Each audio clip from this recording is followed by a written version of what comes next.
Hey everyone, welcome back. It's been a while since I've done one of these, so we're going to do a travel day video as I fly here from London Gatwick down to Sharm el-Sheikh in Egypt. As always, I'm going to take you through the airport, on board the EasyJet Flight, and the other side to my hotel in Sharm el-Sheikh. It's going to be quite a long travel day. The flight is around about 5 hours, so I've parked my car in the long stay and I've arrived at North Terminal, but now need to get to the South Terminal where the flight takes off. Come on. So today's flight, I've tried to do as cheap as possible. So I'm actually not taking any hold bags or cabin baggage. This is the free bag that you're allowed to take and slip under the seat. It's the maximum size and weight. It's quite amazing what I've managed to fit in here. Laptops, camera gear, swimming shorts, all my essentials that I need for a few days away. The only problem is it's really heavy. So I've got to jump on the train, which takes around about 2 minutes to the South Terminal. It's always really busy, even at night. Try and run to catch it. I tell you what, the only problem with this bag is that it's ridiculously heavy and it's going to kill my neck by the end of the day. But it makes the flight probably around about £150 cheaper, so I'm not complaining.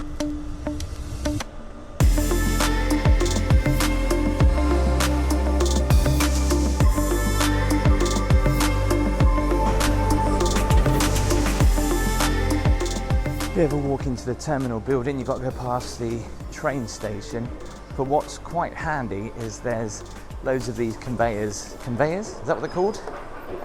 To help you get through a little bit quicker. If you've ever been on these, you'll know that as soon as you step off, it feels so weird because you're going at such a nice, comfortable speed, and then you slow down. Ugh.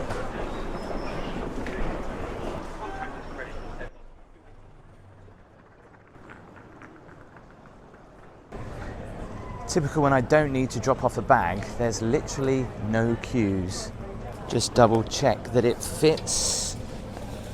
I think I've only been from the South Terminal once in my entire life. There are quite a few coffee shops before you get through to departures though, which is quite handy. As I could do with a cup of tea. I think I'll wait till the other side. They have a post box in here. That looks familiar. Obviously the only downside is that you've got to put all your liquids in these bags when you're carrying a little bag on board a flight, which is quite time consuming. I love it when you breeze through security. First time in a long time coming through here.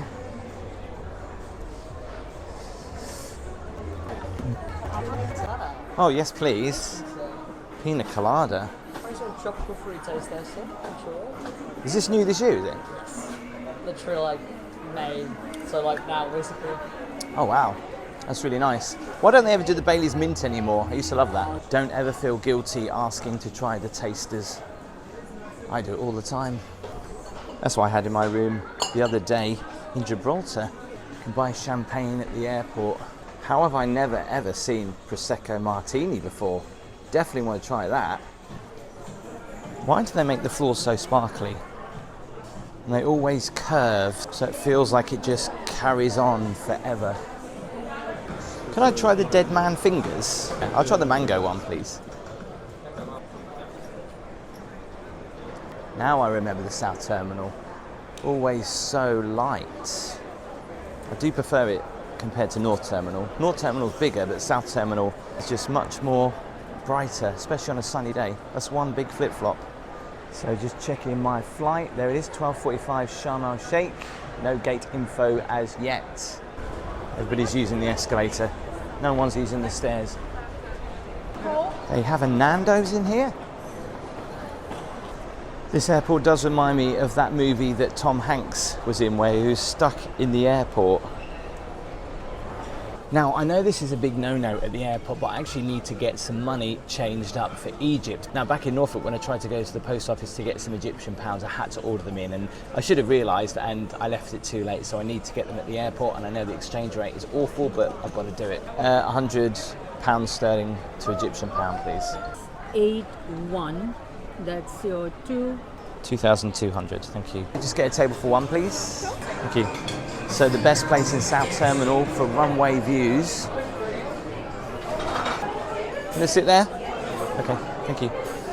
It's been a while since I've seen Egyptian pounds.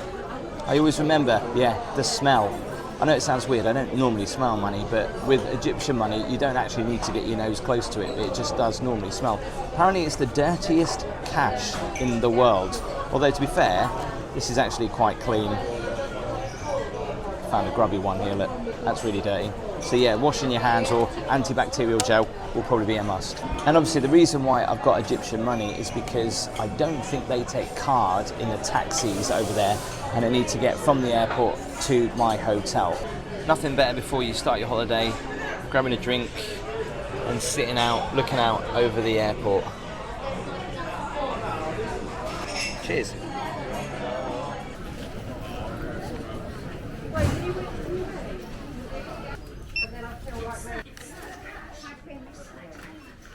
So boarding from gate 36, and roughly it's a 6 to 8 minute walk. Unless you started to actually go to the gates, you wouldn't realise all these shops and food places are around here. Joe and the Juice, nice coffee.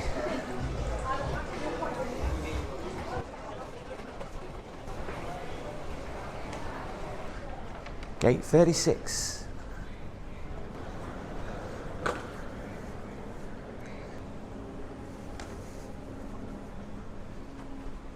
Might be cheaper, but this rucksack is blooming killing me.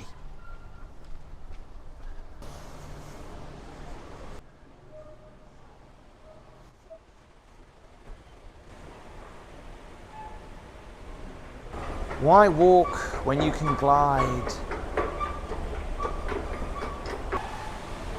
It's a good job these are here, because I mean, if they weren't, you'd be absolutely beautiful day for flying. Although when we land in Sharm el-Sheikh, it'll probably be dark. So they always rush you to the gate, but they're not even boarding yet. Side, small side. Tim, Yep. yeah, man. Thank you. Come through. Thank you very much.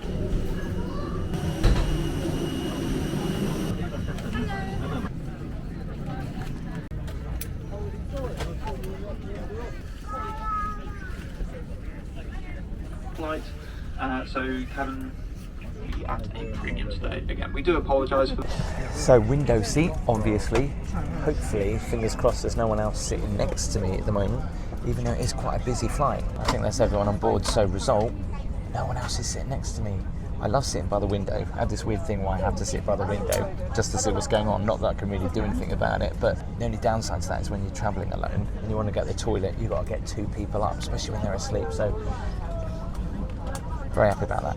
And a very warm welcome on board this EasyJet Airbus A320 aircraft bound for Sharm el-Sheikh. I'm Captain Phil Turner, and joining the flight deck today is my colleague First Officer John Burns. We are ready to go in front of the aircraft.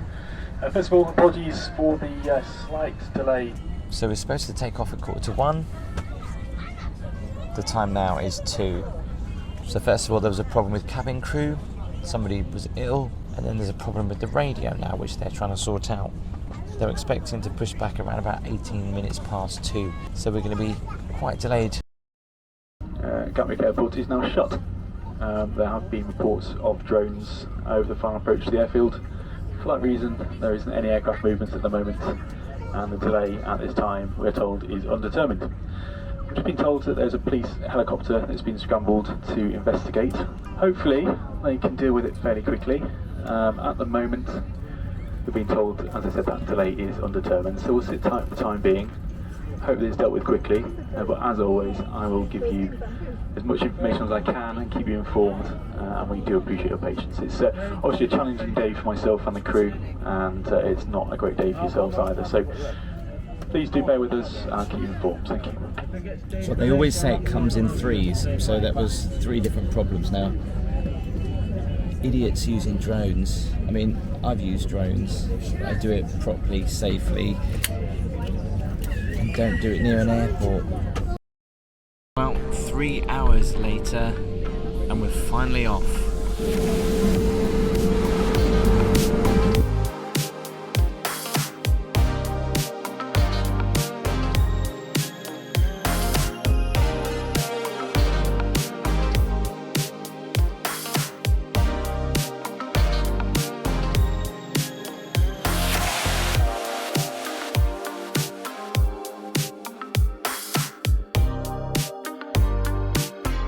Right, so it's time for lunch, a little bit delayed.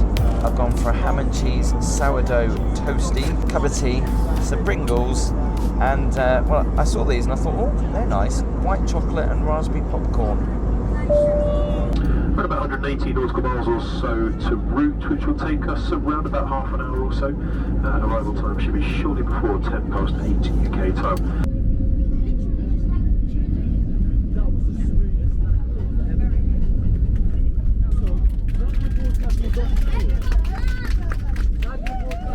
Ladies and gentlemen, welcome to Sharm el-Sheikh with a local time and 2 hours ahead of the UK, making it almost 10:15. Goodbye, sir. Have a good evening. Thank you. Goodbye, ladies.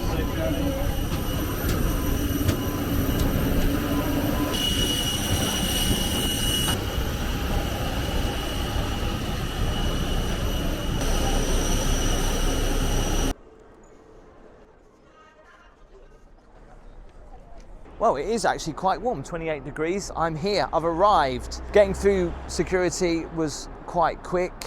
I had to fill out an immigration form, although they didn't actually look at the details. Anyway, now I've just got to find a taxi to get me to my hotel. Wish me luck. I've got a haggle now. Okay, my friend, come on. Okay. Experience sea breeze, man, yeah? Experience Sea Breeze Yes. Resort, yeah. How much? How much Egyptian? 1 million. Come on. Blimey, this is an old car.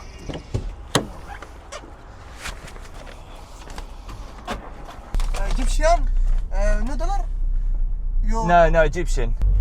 They've got seat belts in the car, but no seat belt buckles to plug into.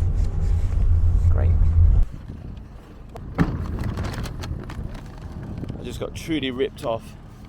They always say try to barter, but it is actually quite difficult to do sometimes. And I think that cost me around about 35 to 40 pounds. And then he wanted a tip on top of it. I felt bad, not intimidated, but I thought I'll give it to him anyway. Definitely a bit of a hairy ride with that taxi driver.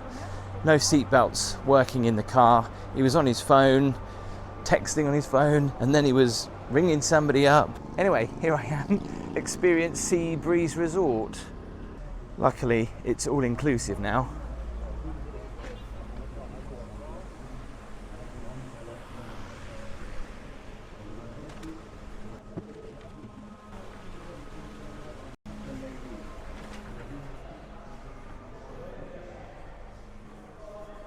So I booked a room that has a plunge pool in it, or just outside it. I'm looking forward to this. Just waiting to check in. Hello, may I check in please? Are there any restaurants still open for food? No cheese.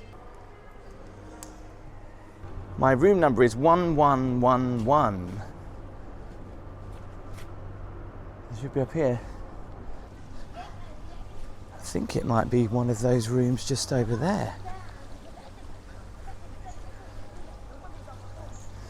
It is warm enough to go in the pool, but no one is in the pool.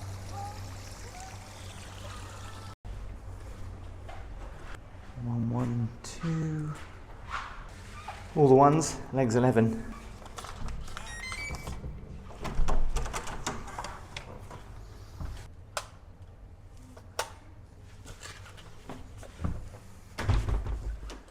So the room that I booked said it was a swim up room, whatever that means. So I'm excited to check out the balcony.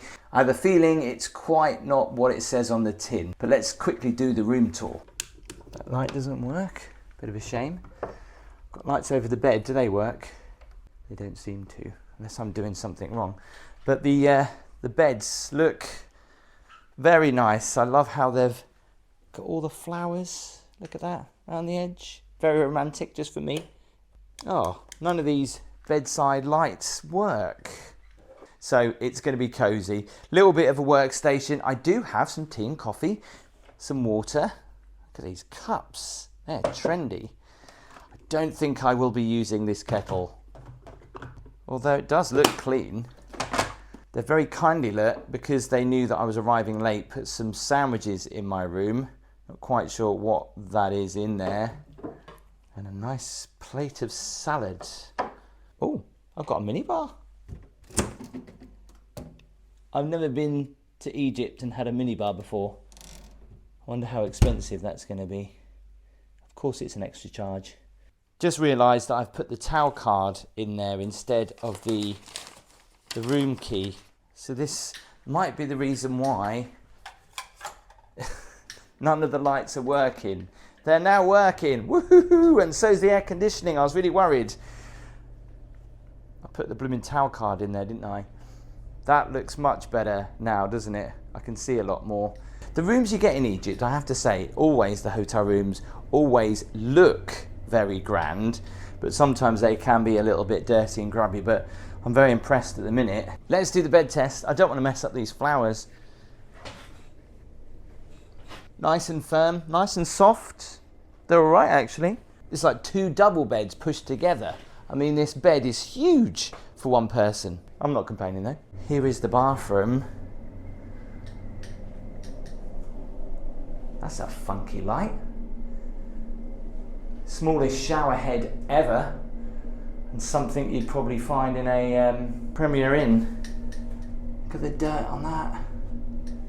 Some branded shower gels and shampoos. Have these been refilled? Because that's not even full. Been half used. Big mirror. These doors have taken a battering though, haven't they? And I've got a phone in the toilet as well and some fresh towels. That actually looks quite dirty in there. Have I got a safe in the room? I do. These are very important to have in Egypt. Well, I didn't pay too much for this room, so I'm actually very impressed. I'm a little bit gutted the restaurants aren't open. It is, what, 10:30, but I guess that's probably normal. Let's see if I do have a pool right outside my room, because it's a swim up room. What does that mean? We'll find out.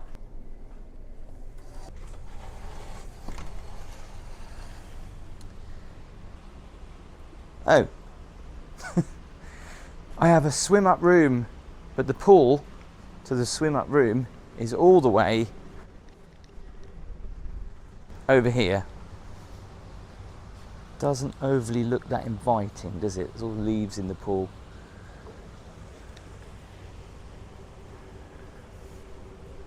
Well, slightly misleading there. There's no swim up pool, which is a little bit of a shame. That's actually why I booked it.